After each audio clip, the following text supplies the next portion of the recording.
Welcome. Welcome to all of you, and thank you for joining us tonight to celebrate Duke's centennial and the power of the entrepreneurial spirit. Entrepreneurship has powered Duke's past. It fuels the impact Duke alumni are having in the present, and it will catalyze our future. President Price has been a champion for innovation and entrepreneurship at Duke, and I am grateful that he is here this evening to kick off our celebration of the past, present, and future of entrepreneurship at Duke. Please join me in welcoming Duke President Vincent Price. Thank you, Ben. Thank you very much. Good evening, all of you, and welcome to this very special celebration of entrepreneurship at Duke. Let me begin by expressing my thanks to Jamie and her amazing team here at Duke Innovation and Entrepreneurship, and to Fuqua Dean, Mary Frances Luce, for organizing tonight's event and hosting this conversation as a part of Duke Centennial. As the title of the event applies, and as Jamie just said, Duke's history is closely intertwined with entrepreneurship. On December 11th of 1924, James B. Duke signed his indenture of trust that created the Duke Endowment and set into motion the conversion of Trinity College into this Duke University. J.B. Duke was a businessman. His indenture was an investment in the future, and he recognized the potential for a small liberal arts institution to become a great university that would advance our region through education, through research, and through our commitment to the professions. As the university and our health system have grown and evolved over these past 100 years, we've been driven by an entrepreneurial spirit.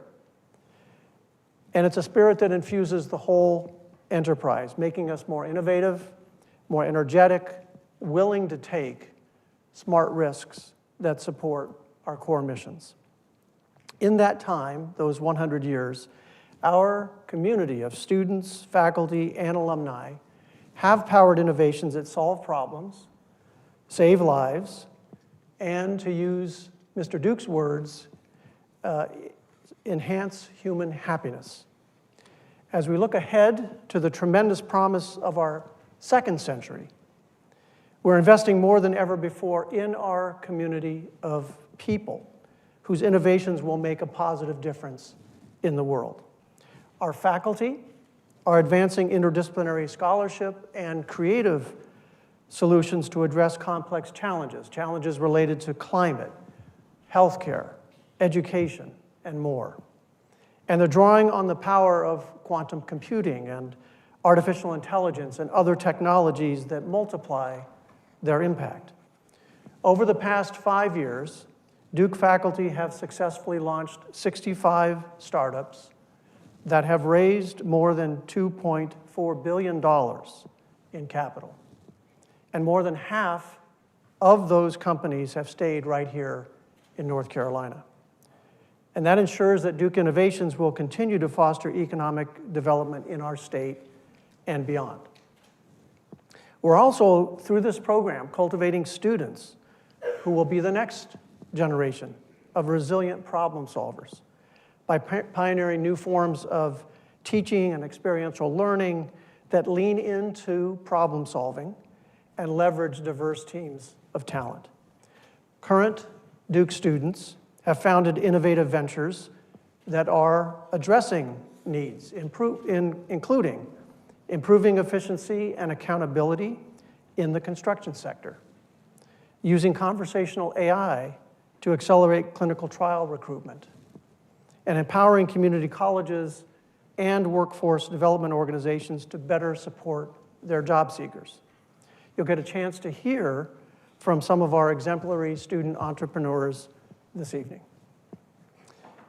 And we're strengthening our global network of more than 200,000 alumni with new initiatives that support alumni through all stages of their lives and which foster connections to promote their success in tackling the world's most pressing challenges. Our alumni innovators and entrepreneurs have reshaped industries with companies like Airtable, Plaid, and Cameo. And they've changed the way we live and the way we learn, whether that means learning with Duolingo or learning how to crochet with the Woobles, one of the fastest growing, and I'll say one of the cutest companies here in North Carolina. Tonight, you will have an opportunity to hear from 3 of our extraordinary alumni who are leading innovative organizations and pioneering advancements in their fields. Entrepreneur and Duke trustee Melissa Bernstein, Hall of Famer and nonprofit founder Elena Beard, and leading fintech innovator Aaron Schum. Please join me in welcoming them and Jamie Jones, director of our Duke Innovation and Entrepreneurship program, to the stage for the first of this evening's panels.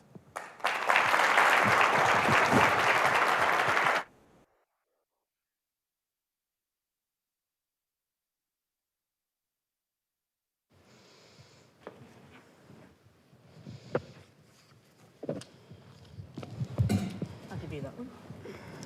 Which one's mine? This one? All right. I hope all of you are as excited as I am to learn from each of our distinguished alumni. I am going to, their histories and experiences are so rich that I want them to share more about what they've learned with you. And so we're going to start out with Elena. And Elena, will you walk us through your career post-Duke and tell us a little bit more about the 318 Foundation? Yeah, Jamie, you're getting off easy here without making introductions. So, Busted. gosh. So I am class of '04. After sort of graduating from Duke, I had the great fortune of being drafted to the WNBA as the #2 draft pick to the Washington Mystics, which is based in DC. I spent my first 8 years in Washington, DC. Free agency came about, ended up finishing my last 7 years in LA, and had the great fortune of playing with some great players, Candace Parker, Neko Ogumake, and winning a championship there. So some of the best experiences of my life, without doubt. Eventually retired in January of 2020 and made the immediate transition to the venture capital space as a senior associate with Silicon Valley Bank Capital. I know what you all are thinking. It wasn't me, I promise you. But prior to sort of making that leap, I played my last game in October of 2019 and had about a 5-month period that was pretty idle. Decided to spend that back at home in Shreveport, Louisiana, just literally going on a listening tour, just understanding what the community needed. I was away for about 18 years, and so it would have been foolish of me to just really come in and tell the community what they needed without understanding it. And so I eventually established the 318 Foundation. 318 represents the area code of Shreveport, Louisiana, which is my hometown. We're dedicated to empowering girls in marginalized communities through mentorship, immersive experiences, and sports. So. Fabulous, thank you. Aaron, your Duke experience came through getting your MBA here at the Fuqua School of Business. So tell us a little bit more about your professional journey leading up to you founding Vestwell, and then describe for us Vestwell and your mission. Sure, yeah, so I graduated in '07 and was one of the kind of, I don't know if it's a guinea pig, but we were one of the first classes that did the cross-continent program, which has evolved significantly, but it was awesome. But I moved to New York, still live in New York, and I went there to get into finance, initially in asset management, and I quickly realized I had no interest in going into asset management. And I got sucked into the tech world and ended up in the product development side of it. And so I was working while I was going to school here, and I was telling Jamie the story of how exhausting it was and what my life was, and I won't bore you with that now. But when I left, when I was graduating Duke, I was actually leaving the industry on the whole, and I was like, I'm gonna go do something else, and I'll figure it out. And my boss at the company I was working at while I was getting my MBA said, hey, do you want to go start this business? And he and I had designed in our minds over a beer, literally on a beer napkin, what we thought the wealth world needed. So he convinced me to stay and go co-found this wealth management fintech platform. And it was great, and we had, it was horrible in so many ways because we founded it right when the market crashed in '08, and then it was... You two have great timing, yeah, by the way. we were out of cash, credit cards maxed out, the whole bit, and it was a very troubling scenario in many ways, but we just pushed through it, made a successful business out of it, and we sold it, and I was still young enough. I was like, I have gas in the tank. I want to go do something. I want to have a bigger reach, broader impact. Because what we were building at my last company, at Folio Dynamics, which is owned by a company now called InvestNet, we were building a wealth management platform for mass affluent, but we were helping, moderately wealthy people, achieve more wealth in many ways. So I got really frustrated with a personal experience I had in building that with my own company's retirement program for my own employees. And I had never really gone through the process of engaging that. We were a small business at the time. This was like 2010, 30 people. And I was like, why is this so hard? And this is so expensive, and this is so clunky, and this shouldn't be this difficult. And if I'm having this much difficulty, how much, how big of a problem is this for everyone else out in the country? So then that just like spawned my curiosity, and I started digging in. I was like, wow, there's a core flaw here with this entire ecosystem that, I was young enough and naive enough and confident enough in many flawed ways that I could go fix it. And I was like, I'm gonna go fix it. And so when we sold that business, I took 6 days off. And then I ventured off to do this. And I was helping a buddy build a company called Quovo, which is actually owned by Zach and Plaid now. And we were, through building that, I started founding this. And really with the mission of solving the savings gap in the country, right? There's $40 trillion of amassed savings that we have in this country amongst, think about retirement, you think about healthcare needs, you think about education needs, but over half the country has been left out of the conversation, and that's what I wanted to go fix. I said there's no reason why one group of individuals in this country has access to this and everyone else is left to the side.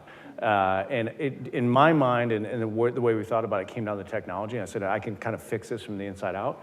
And that's what spawned to build it. But our business as a whole is really, it's a savings platform. You'll never hear of us. It's the Intel Inside, essentially. But we power 35 state government programs. Now we're starting to get into the federal side. We power a lot of huge financial institutions like JP Morgan and Morgan Stanley in their savings programs. We power a lot of payroll companies. But what we're doing is we're powering retirement savings programs. We're powering education, like think of 529s, if any of you are fortunate enough to have a 529 for your college tuitions and whatnot. We power disability savings. We're the largest disability savings platform in the country today, and we're just really kind of going at this and thinking about the entire spectrum of how to get people saving so they don't, reach a point in life where they're pinched and they don't have dollars. Right. Most Americans don't have $1,000 to spend, in case of an emergency, and that's scary when you think about the cost of the things that matter in life. So that's what we're trying to fix. Fabulous. And Melissa, you took a fairly traditional path out of Duke, but it didn't last very long for you. So tell us about your professional journey leading up to the founding of Melissa and Doug. That is true. Like many students today, even though I graduated way back in 1987, I pursued the extrinsic validation of investment banking. And when my law career vanished because I had a panic attack in the middle of taking the LSAT, I ran to the career placement office that Monday and I said, what is the hardest job to get out of Duke? Because my fragile ego needed something to prop it up when I was graduating. And she looked and she said, I think it would be consulting or investment banking. Not much has changed. And I said, well, which do you think is harder? And she said, She said, I don't know, maybe investment banking, but you have to love numbers. And she said, you love numbers, right? And I despised numbers. I am a words person, but I was like, of course I love numbers. I love nothing more than numbers. So I interviewed for investment banking, and I got a job at Morgan Stanley at the time. And that glow lasted for all of maybe a few weeks until I actually began doing the role and realized that I was like a flower without sunlight and water. You know, when you're doing something that doesn't like spark passion and make your heart sing, at least for me, I grow very despairing very quickly. And I was so despairing that I got to a point when I didn't want to go to work anymore. And my boyfriend at the time, Doug, I was lamenting, and he said, you know, why don't we just do something together? And I said, we can't. Like, what are my parents going to say? I have to, you know, go here for 2 years and then go to business school and come back and go up the escalator like you're supposed to do. Because in those days, you did not start a company. It was like nobody started companies. And he said, let's go away for the weekend and plan out our future. And I was so despairing, and the thought of spending another day doing something that I didn't love. And by the way, lots of people love numbers and love investment banking, so no problem with that. It just wasn't for me. We went away for a full weekend, and we said we're not coming back till we decide what we want to do with the rest of our lives. And we quickly honed in on children and making products that could perhaps be a catalyst to unleashing imagination in children. And that was the beginning of Melissa and Doug. We were just dating, by the way. And It's a bold move. yeah, 22 and 24, and pulled our meager savings and started a toy company. That's fabulous. And like all good entrepreneurs, starting one company is not enough for you. And so tell us a little bit about what you're working on today with Lifelines. Yeah, I'm starting to think, I don't know what was going on with me to do this a second time, but after 35 years at Melissa and Doug, we sold our company. And instead of doing what most people would do after 35 years, pushing a boulder up a hill and having it roll down every day to the bottom, we decided to start another company.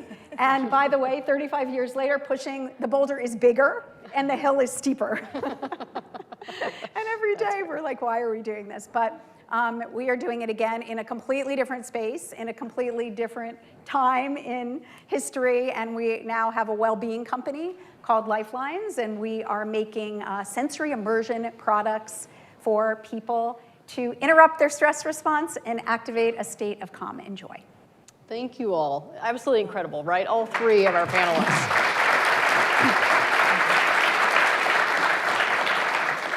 The three of you are tackling very, very different problems. Very different problems. But one thing that I notice across the three areas that you've chosen to devote your time and energy to is that you're empowering others. And so can you speak more about why that's important to you? What is it that motivates you to continue to do this hard work? And why is empowering others so important to you? And we'll start with you, Elena. Yeah, no, empowering others is something that I take pride in and is important to me because I had others who empowered me throughout my journey. I always say that I could have easily, when I started thinking about the 318 Foundation and starting it, it's always been a goal of mine. But I was very sort of adamant about not starting it while I was playing. I could have easily kind of asked my advisors and my agents to, get this started for me while I was playing, but I chose not to because I wanted to have my hands in on it. But I also wanted to learn the process, all of the nuances of building out nonprofits so that I can then share it with others. I mentioned this on our prep call.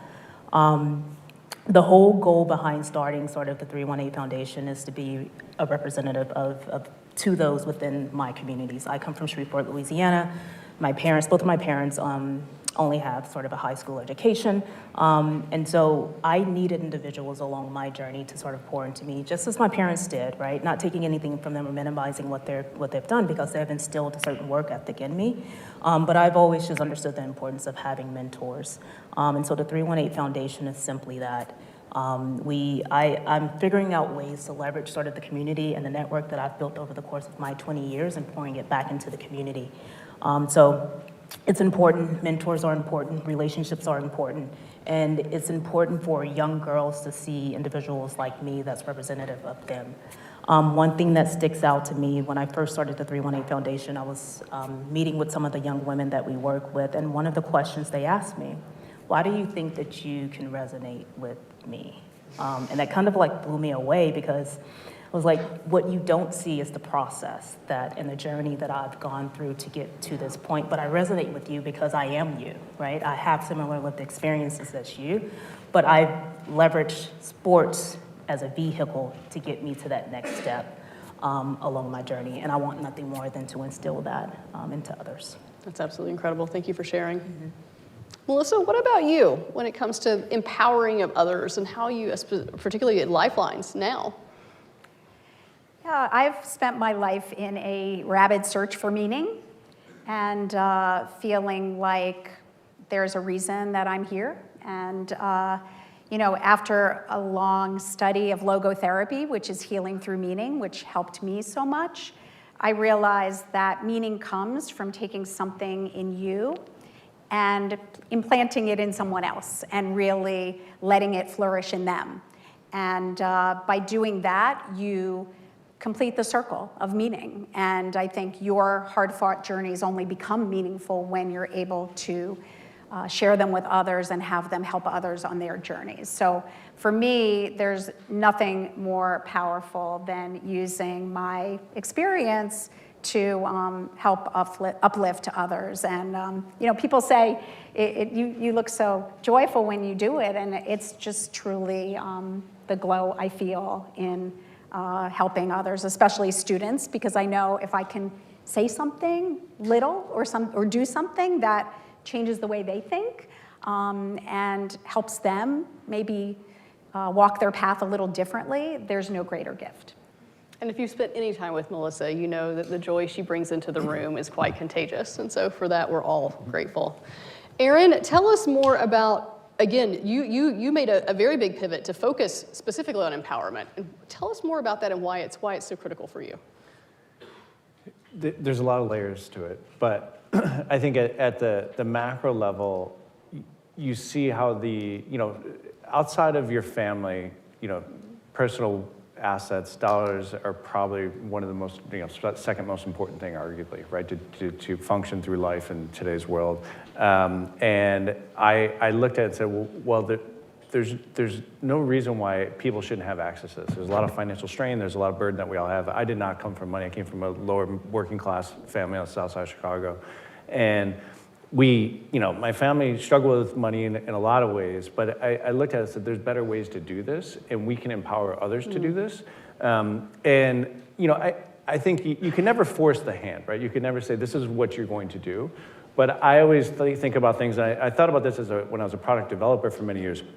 I never want to force someone to make a decision or go down a path with something, but I want to be able to give them enough information where they can make the right decision for themselves and meeting them where they are.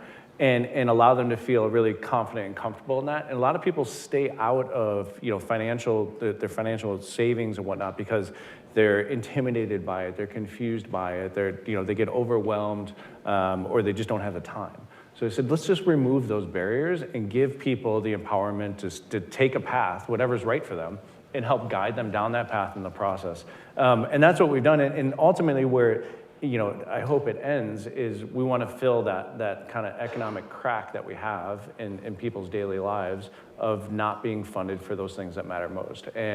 But you have to show people that it's possible to do that, and then they feel safe and secure and confident in doing that. And ultimately, I sat back and I was like, well, if I don't do this, who will, right? Mm-hmm. And a lot of people told me that, like, you can't do that. Like, you can't do this, like, people do it this way because this is the way it's done. And I always just like, well, why? Who cares? Like, you don't have to do it that way. Even when I was here, actually, at Duke, I remember my macro economic professor. I love him. We're still friends to this day, and he lives in New York. I would always just incessantly ask why. And I was just like, why? Like, because I just didn't, like, either I didn't get it because I wasn't smart enough, or I was just like, there's got to be a better way. And if we can kind of retrain our minds to do that, then people feel empowered to just, move forward in life. And I think that's super important and just in every aspect of our daily lives. Good entrepreneurs challenge the status quo, right? Love that. Thank you for sharing that. All three of you are tackling huge problems. In fact, some people might consider them intractable, from mental health to economic prosperity and access, and then equal and equitable opportunities, economic opportunities for others. And so how do you find the resolve to get up every day and continue to tackle these tough problems that people told you to leave alone? There was no way to do it. Aaron, where does that resolve come from for you? I'm a hyper-competitive person. If I had Elena knows nothing about that. If I had her athletic ability, I maybe would have gone a different direction in life. But this was a way that and I grew up playing sports and team sports, and I love it. So if fintech were a sport, you also would have the same kind of accolades. Is this what I'm hearing? Okay. All right. I don't know, but it's also like it's a challenge, right? And you show up, and I love when people tell me no. And oh, you can't do that or this, and to me that's like my fuel, right? That's my motivation, and I'm like, no, watch, right? When people are like, so many people told me I could never build Vestful. They're like, it's been tried so many times, no one's able to do it. I'm like, watch me, and you just kind of keep pushing and refuse to fail. My wife, when I told her I wanted to do this, I'm like, I'm gonna do one more company. My wife's also an entrepreneur and much smarter than I am, and does amazing things and saves millions of lives. But people were like, how do you let your husband go do another company? She's like, he won't quit. He's just gonna go, and he'll just run it, and that's what he's gonna do. And you can't, you kind of gotta let him go. So, and now is it frustrating? Are there days I wake up and I'm like, I want to stop? Yeah, absolutely. There's so many days. I'm like, why am I doing this to myself? Yeah. And God knows how many years I've taken off my life. But it's also, I see the outcome, I see the impact. I sit down with clients, I sit down with their kids, I sit down, and it's so great to just see their eyes light up and they're like, God, you've given me something that I never had. Yep. And that's a lot of what keeps me going. Thank you. Melissa, you talked about pushing the rock up the hill and how it's bigger and the hill is steeper now. Where does your resolve come from? I think two things. We talk a lot with our entrepreneurs about having a mission and a vision and how important they are. And that's the fuel that drives me. I mean, when you, and should drive you too, when you find that thing that you see it in your head and you feel so ardently that you need to bring it to life, you can't quit. I feel the same way every day. I'm like, oh, is it worth the fight? But then you think about the vision, right? The thing you want to do that could potentially impact so many lives, and you can't quit. And then the second piece of that is my team. And when you have people on your team who are even more invested and passionate than you are, it brings tears to my eyes when I think of these people who are working till midnight every night to bring our vision and our mission and our products to life. And when I think about, telling them, sorry, we're not going to do this anymore, you owe it to the people who are on your team, who are working so hard to do everything in your power to try to make that vision a reality. Elena, where does your resolve come from? My goodness. I don't know, I'm a firm believer that when you have access and when you have opportunity, you have a responsibility to pay it forward. I wake up every single day ready to tackle the world because I know I have 160 young women in Shreveport, Louisiana, who are depending on me to be consistent and show up every single day when they have so much inconsistency within their lives, right? And so it's fairly simple. I don't have a long-winded answer to it. It's my responsibility to show up every single day for the young women that have trusted me and have shared a small piece of their lives with me. It's beautiful. Has there been a moment along the way where you've thought about giving up, and why did you keep going? Yeah, no, that's not in my DNA. You and Aaron share that, Right, apparently. seriously, no. FinTech world obviously- champion over there. No, obviously we all doubt ourselves, right? You know, everything that I've done since retiring from the WNBA, I've been a rookie at it. I walk into these rooms. For instance, when I first started at Silicon Valley Bank Capital, I walk into this room. We're discussing raising a $1.5 billion fund. I look around the table. It's 35 people in the room. I'm the only person of color in that room. I'm one of very few women. We all know that the venture capital space is dominated predominantly by men and white men at that. And so that in itself was extremely intimidating, but I understood in that moment that I had a responsibility, right? I had a responsibility to sit at this table, to go through it, to be as vulnerable as I needed to be in that moment so that I can then create space for others that look exactly like me. So it's rewarding knowing that you can, one, be the first of something, but you absolutely won't be the last because of the work that you're going to do and the work that you're intentional about on a daily basis. Incredible, thank you. Melissa, you've been through, again, you're doing this again. So were there moments you and Doug thought about giving up? And what kept you going? Yeah, every single day. And still, I'd say every single day, if you're not asking that question, you're not doing challenging enough things, honestly. I mean, you should always be at the point where you're saying, I don't think this is gonna work. We're teetering on the brink. And I think, you know, the resolve has to come from that belief that if you quit, you aren't living anymore. You know, for me, if I lose the fight, then I might as well not be here. You know, I have to fight for something. And the responsibility you talk about, you know, I feel it's my responsibility to be a role model for so many others in fighting through adversity and keep pushing the boulder up the hill.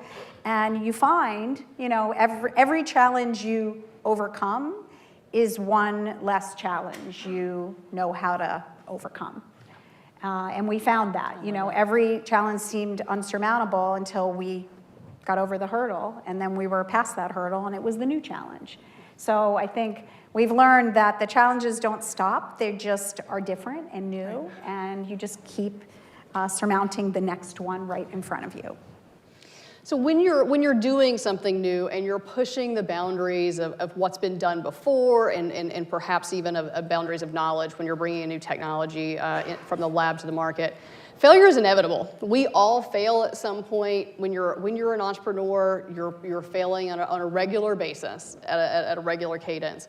And so I would love, Aaron, will you share one of your failures with us and tell us what you learned from it, and then how did you recover from that failure? There's been many failures. They're daily failures. I think one of the, I'm a stubborn person. And when I set out to build Vestwell, I think one of the biggest things, I was adamant I didn't want to build this core infrastructure piece, which is essentially, they call it record keeping in the industry, but it's like sub-accounting. Just think of it like how money's split up and housed. And I was like, I don't need to build that. I can do this other thing. And it took me probably close to like 4 years before I realized that I had to go build it. And otherwise we were going to fail miserably. And I just saw the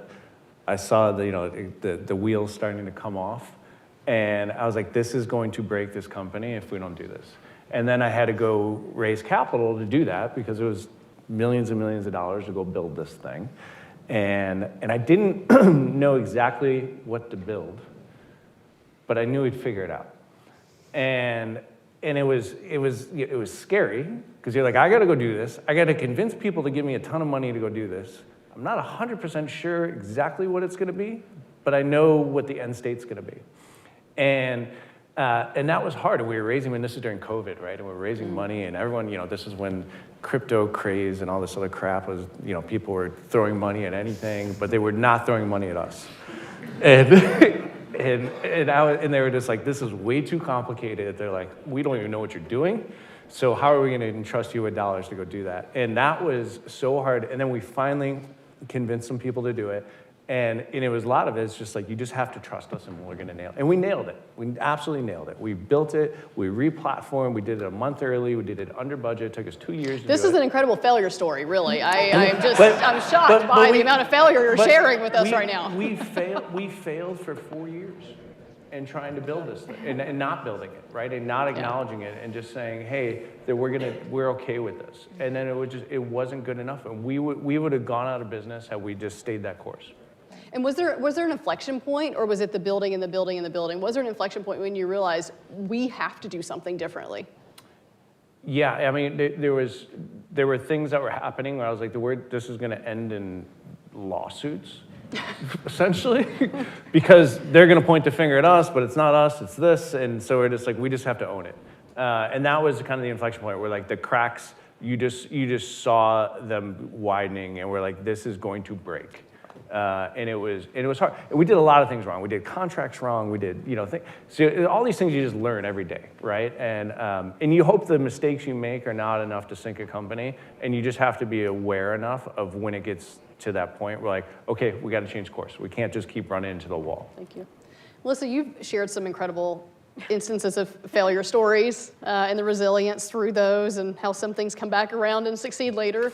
Would you mind sharing one of your failure stories with us? Of course. As a product designer, I fail much more than I succeed. Someone once calculated the percentage of time I succeed, and it was 38%. So I fail 62% of the time. But one of those colossal failures was early on, we did a line called Puzzle World, and it was an entire world made out of wooden laser cut pieces that spanned horizontally and vertically. And it was the coolest thing ever. But the truth was, it was a mystery in a box. And it cost us in those early days, about $1 million to invest in the laser machines to make this system. And they were in these big boxes. They were expensive. The sets were like $29.99 to $99.99 retail, about 20 years ago. And they were, kind of complicated to sell. And we brought it out to our biggest show, and it was on this beautiful table, and it was one of the most beautiful products ever. You should Google it if it's still like on eBay. I mean, it was stunning, and it connected into all the other railway systems, and we sold out we had 600 assortments of this whole line. We sold out in like a few hours, and we thought this is going to be a huge success. But when it got into the stores, and we called our stores and we said, how's it doing? They all said, it's not selling. It's sitting here. It's not selling. And we kept saying to them, no, you need to sell this. This is something that you need to get behind. And ultimately, we had to take it back from almost every store that carried it. Wow. So the only way, and it was a huge bit of mud on my face. I was so ashamed and humiliated that we spent a year of our time and nearly $1 million of our hard-earned, finally our profits to make this, that I barely could get out of bed for like a week after we had to close this out. And I gradually learned that the only way failure is positive is if you can mine it for its learnings and its wisdom. And 3 lessons came out of that failure that were so powerful and so profound that they literally changed the next 20 years of product design for me. One was that we could never depend on a retailer to sell our product for us. We had depended on the stores to actually get the education to the consumers, and they weren't going to do that. 2, we couldn't create what I coined mysteries in a box, which are products that are amazing, but they're stuck in a box and you don't know what they are unless there's a lot of marketing and education, which we couldn't afford. So from then on, everything became crystal clear, open packaging. And 3, that our price points had to be much more impulse. For a new brand, you couldn't create products that you expect people to shell out $30 to $100, so we created many more low price points. And those lessons are still with me today. And that failure has paid off so many times in many millions of dollars that I'm incredibly thankful for it. That's amazing. Elena, what about you? Outside of missing shots, missing defensive rotations. What was your shooting percentage? Is it higher gosh. or lower than Melissa's success at product development? Way lower, way lower. So, I mean, that's the beauty of sports, right? You fail every single day at everything that you pretty much do, but the cool thing about it is that you get instant feedback. And I think one of the biggest transition for me, going from sports to just the real world, is that instant feedback wasn't as common. Right, and so one of the things that I pursued once I retired was acquiring the rights to a WNBA team in the Bay Area. Everyone told me no, so I think we have a lot of things in common. I'm stubborn. You tell me no, I'm gonna go head first at it, just to prove you wrong, but also to prove myself right, for the most part. And so I went through that process of leading that bid, partnering with a group based in the Bay Area, but started that process understanding that if the Warriors decided to put their names in the hat, it's over for me. But what I couldn't do is allow someone else's journey and process to dictate what I did or chose to do. So I went head first and started attempting to acquire the rights, which required me to raise $100 million to bring in an experienced team, to convince the WNBA that I was the right ownership group, that we were the right ownership group to get this done. The Warriors came in after being in this process for about a year, said they wanted a team. It was all over, right? And so that was a huge failure for me, but it was also a huge learning opportunity. One thing that I took from that is that never allow someone else's agenda to dictate your direction, your choices, and who you are at the core, or who you want to be at the core. But it was a great experience. A lot of people, after the announcement was made, would text me and email me saying that they're sorry. I was like, why are you sorry? I'm not, because I learned a ton from this process. So I encourage all of you to fail, right? It's the only way you're gonna learn and to make whatever you're building that much better. Going out and putting a $100 million bid out for a WNBA team took a tremendous amount of courage. Where did that courage come from? This is, again, outside of your comfort zone, perhaps. Everything that I've done, I've stepped outside of my comfort zone, even attending Duke University, right? Being from Shreveport, Louisiana, not necessarily understanding I take that back because I did understand it. I chose Duke because I knew that it would prepare me for life after college, after the profession. I don't know, I've always just done what I've chosen to do. Without question, I've always been very decisive in the decisions that I make, but also I always believe that my purpose is so much bigger. If I don't do it, who's going to do it? Who's going to sort of be the example in that space, so. Excellent, thank you.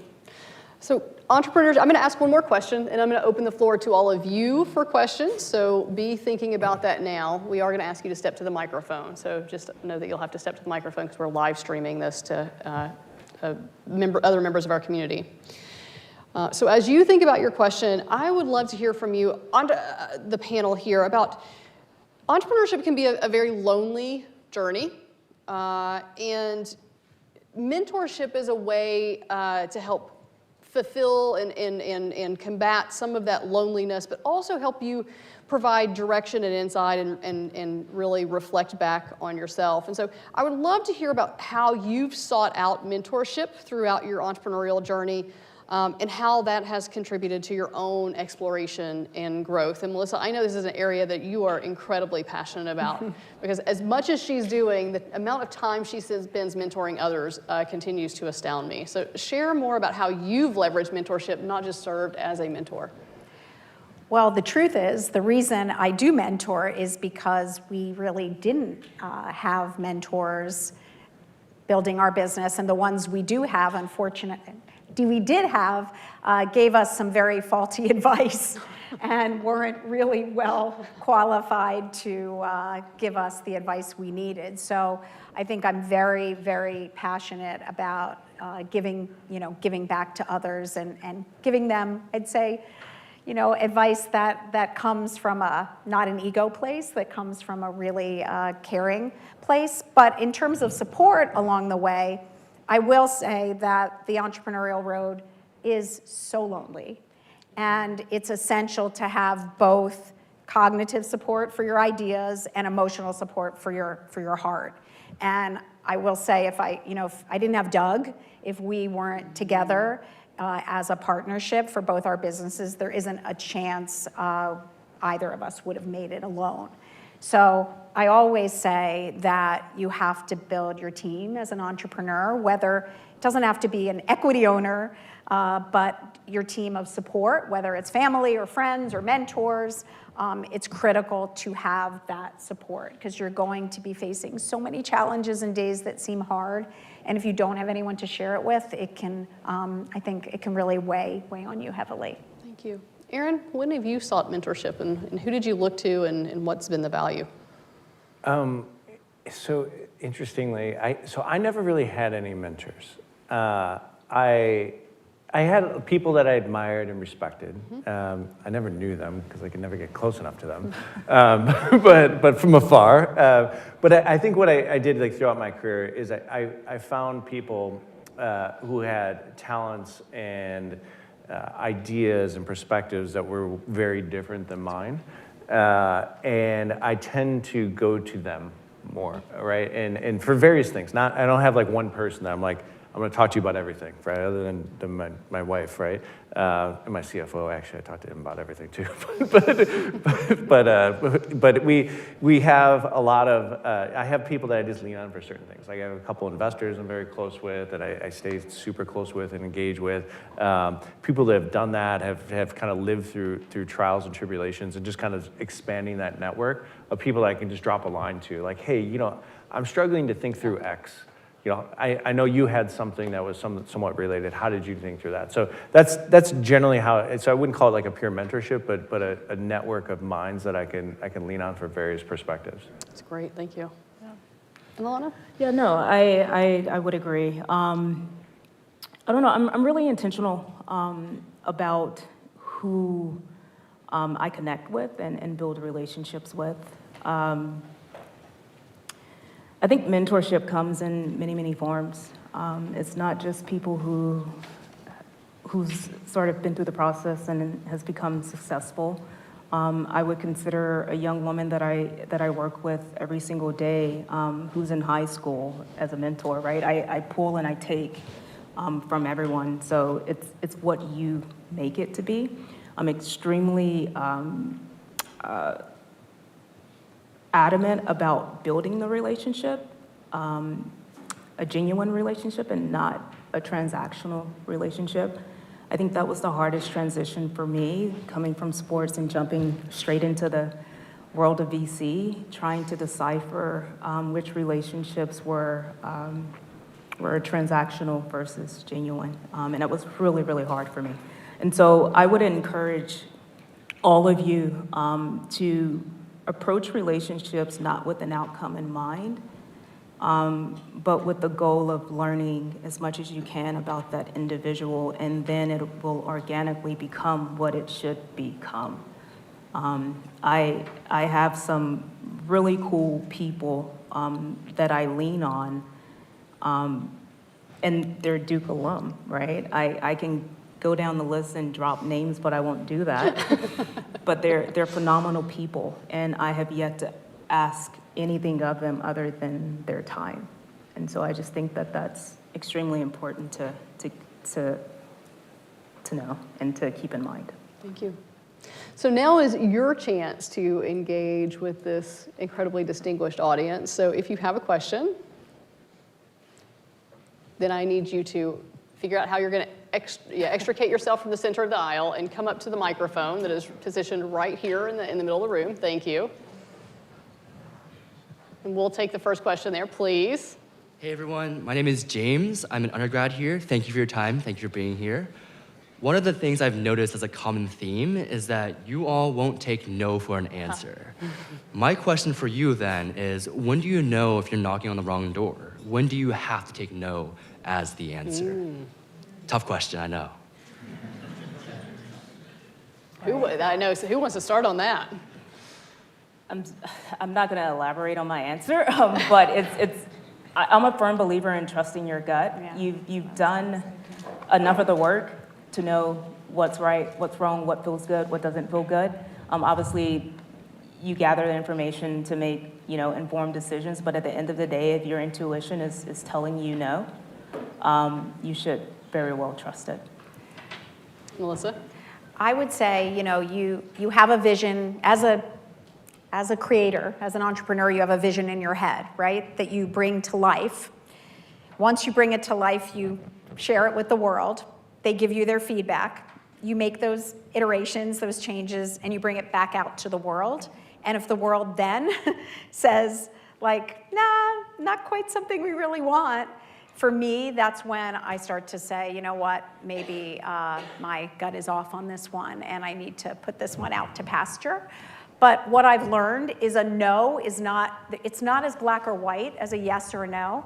I had a wall of failures behind me at Melissa & Doug, which numbered about 800 products. That was just my favorite failures.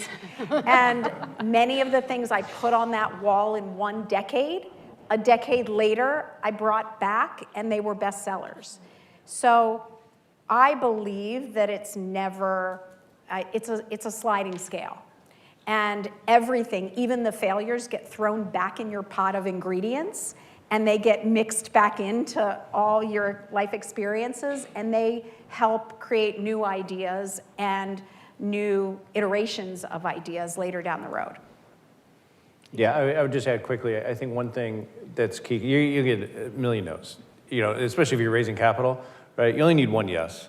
But I think that the key thing, in kind of building on what Melissa said too, is just understanding why someone said no, so you can iterate on that. And you may agree, you may disagree, but take it into consideration and really understand their perspective versus just saying, oh, it's no, okay, conversation's over, move on.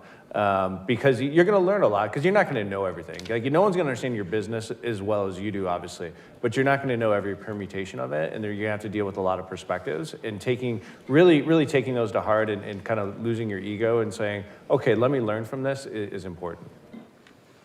All right, thank you so much. One question, and we'll need to make sure we keep it very concise. Hello, thank you so much for being here tonight.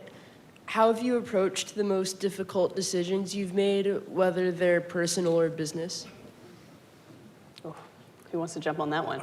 I would say for me, I'm not going to elaborate on the decisions, but I will just say it is and I constantly work on this, right, is abstracting yourself from the situation, and especially when in business, as in life, right, emotion plays a role, right? And how do you separate the emotional aspect? Because you may, with your heart, be like, yes, I got to do this, but you have to step back and just be aware and say, okay, if I take the emotion out of it, then is my decision still the same? And I think that's ultimately, I think, what's allowed me to make better decisions.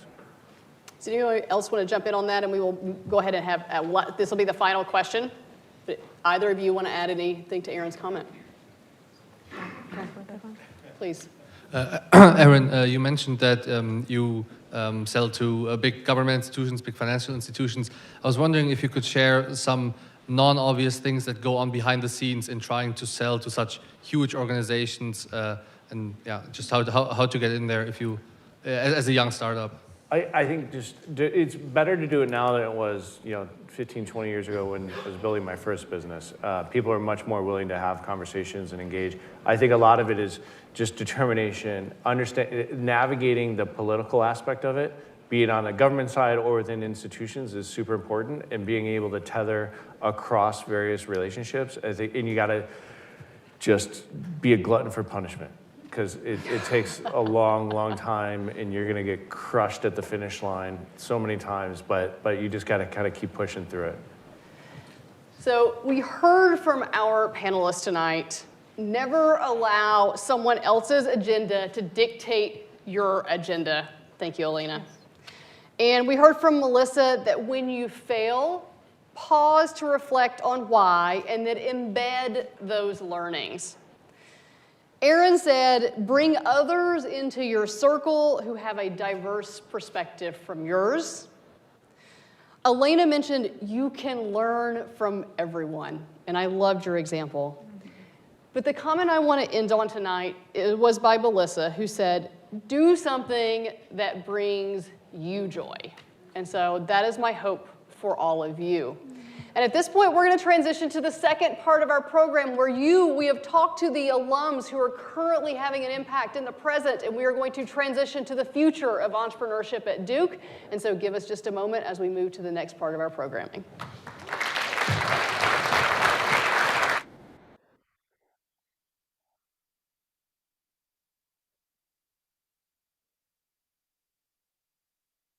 Continue to build on this energy. I am hoping our speakers are coming up, making their way over here. Come on over. Yes, you. I was like, did we lose them?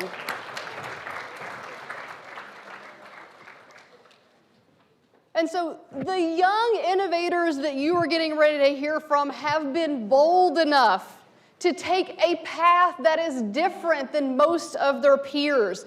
They're actively taking entrepreneurial action, and that will soon be impacting our communities, our country, and hopefully our world. And so our first entrepreneur of the night that we're going to hear from is John Buxton, the co-founder of Helion, who is going to share more about how he and his team are using AI to revolutionize medical research. John?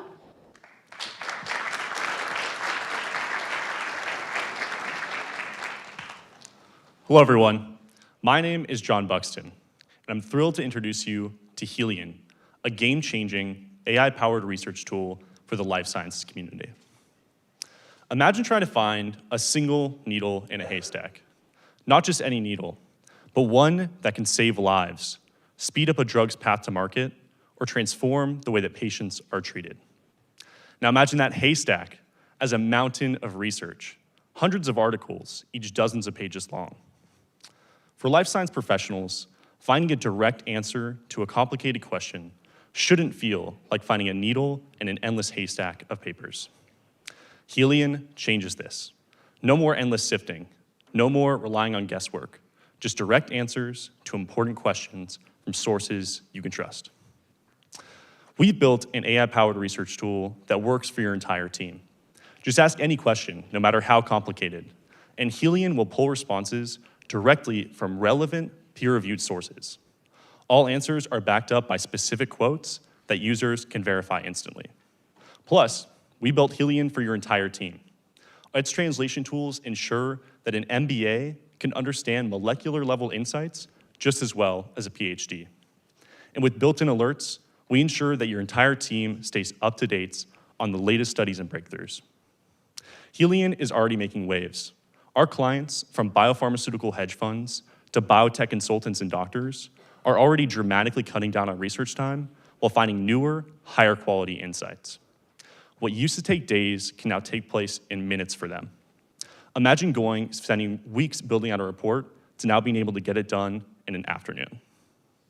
We're a team of 3 undergraduate Duke students studying topics from computer science, biomedical engineering, and economics.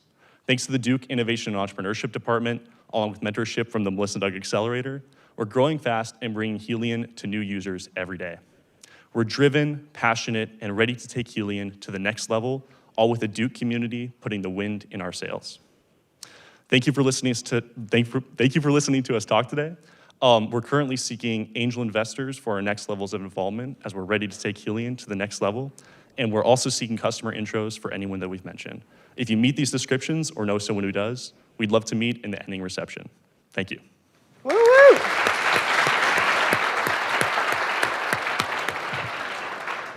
Up next, Sarah Houston, the founder of Organics, an herbal solution for hyperpigmentation. Sarah, welcome to the stage. Thank you, Jeremy.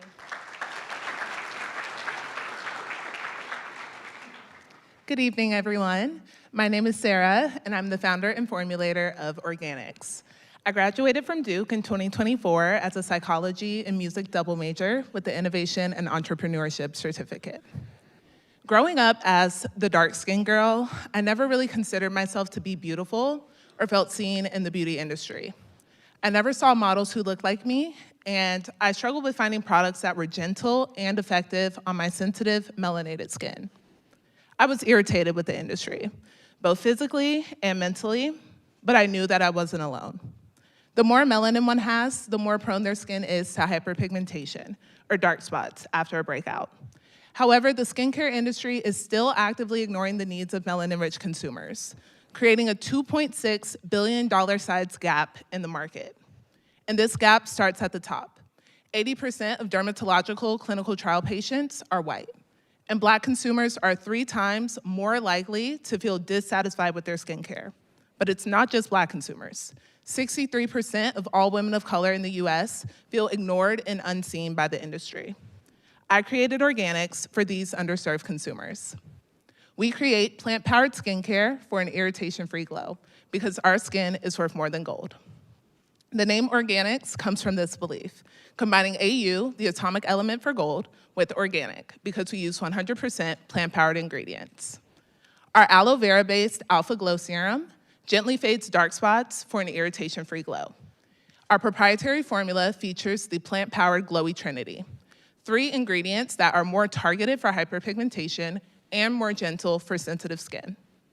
Our target market is Black and brown glow-getters in their 20s with hyperpigmentation or sensitive skin. However, anyone that struggles with hyperpigmentation can use our product, regardless of their skin type.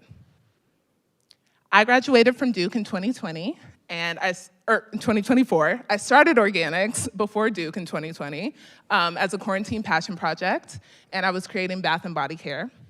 Fast forward to today, and we are a passionate team of 7. I have interns that are covering our social media and email marketing, and I am now a full-time founder since graduating in May. We also have over 300 customers since that graduation, and we've been placed in 3 local retailers in Durham and Raleigh. Our business model is direct to consumer, but also we have a B2B2C model with some wholesale partnerships with estheticians in the area. We sell online on our website, social media, and at local pop-up shops, but you can also find us, again, at retailers like the Self-Care Marketplace in Raleigh. We are building our holiday gift box right now. So this holiday season, we will be coming out with a holiday gift box. This is our first ever collaboration with one of our esthetician partners, and we're super excited for that. We also recently started lab testing and contract manufacturing, which will allow us to expand into new markets next quarter, particularly Amazon, which is a target retailer for our customers. We would love your help with reaching new customers and any retail partners. With your support, we can revolutionize the skincare experience for all by making melanin-rich skin a part of the conversation, because our skin is worth more than gold. Thank you.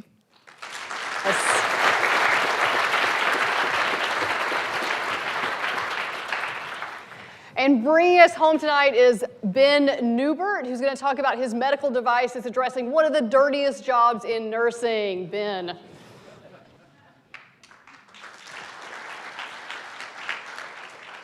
Hey everyone, I'm Ben Newbert. I'm a 5th-year PhD student studying computational biology and co-founder of Download. I'm here today to share with you how we're transforming a critical yet overlooked area of patient care in hospitals. Now, before I get started, could I get a raise of hands if you or a loved one has ever been hospitalized before? So many of us. This is unfortunately the case for me as well. I think all of you that raise your hand understand just how important it is for hospitals to deliver high-quality care efficiently to patients. While here at Duke, I learned about arguably one of the dirtiest jobs in hospitals, and that's urine output tracking. It's pictured here, but patients will have to use these buckets and essentially pee into these for nurses to then come around and track out how much urine they're putting out. Gross, right? But it's done for good reason. Everything from tracking hydration to dosing drugs and diagnosing disease. The issue with this is the data are inaccurate. It's done in 50% of patients, and despite this, things like human error happen, patients refuse to comply, family members might use it. Not only that, but nurses take hours to get to these measurements sometimes, delaying critical care decisions. So now that you learned about this, you also have to learn the fact that this is one of the dirtiest jobs for nurses, as you can imagine, exposing them to both bugs and drugs. Now you learned about it, Can I get a raise of hands again? Would any of you want to do this job by any chance? Anyone? No? A few brave souls. I certainly wouldn't, and nurses hate doing this. That's why we have developed the Download medical device. We have developed a smart toilet to automatically track urine output in hospitals, delivering high-quality data directly to doctors when they need it. Our device is 10 times more accurate than the standard of care, delivering data in real time to doctors. We have validated in healthy participants, and we're now running a clinical study in Duke Hospital as we speak. We've received grants from Duke, NC Biotech, and the NIH most recently, which we're really excited about. And I think one of the best experiences for me as a founder is being part of the Duke INE ecosystem. I've had the chance to learn from seasoned entrepreneurs in class, take part in the Melissa and Doug Entrepreneurs Program, as well as learn from like-minded student founders, which has been such a great experience and with what makes this kind of entrepreneurial experience a little bit less lonely. As far as next steps go, we plan on figuring out the rest of our clinical study, powering through that, and then ultimately raising money to develop a commercial version of our device before ultimately then selling to hospitals nationwide. Our vision is one in which automated urine output tracking is the standard of care in hospitals, becoming a vital sign for doctors to make the best decisions for their patients, because our patients and our nurses deserve better. Thank you. Excellent. And let's give one more round of applause to all these amazing entrepreneurs we've heard from tonight.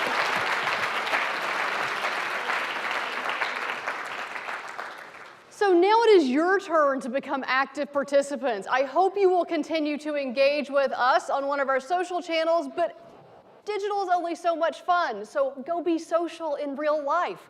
So our team is going to help escort you to the Kirby Reading Room, where you'll be able to connect with all of the folks who have been on stage tonight, as well as with each other. And to incentivize you to do so, we have some lovely gift baskets for which we will be having a raffle, should you choose to attend. And in fact, included in those gift baskets are some Lifelines products, as well as some organics products. So if you want to try out for yourself some of the products made by those on stage tonight. We are appreciative of you being here. I think tonight is a celebration of entrepreneurship at Duke, and we have done a fabulous job of highlighting how robust and engaged our ecosystem is, and all of you are part of that. So let's take this party over to the Kirby Reading Room, and I will see you there.